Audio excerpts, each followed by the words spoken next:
monitoring is the first of three components of the CMMS Appliance Kit.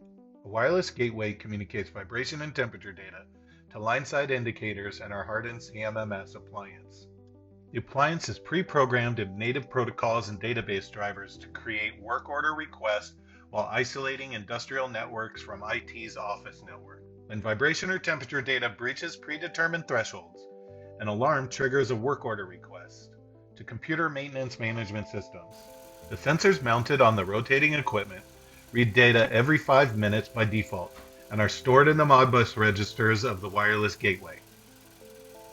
5 minutes later. In this demo, the highlighted alarm register on the bottom of the screen is triggered because vibration data read at the 5-minute interval exceeds the threshold data in the highlighted data in the registers on the top of the screen, launching work request ID 15.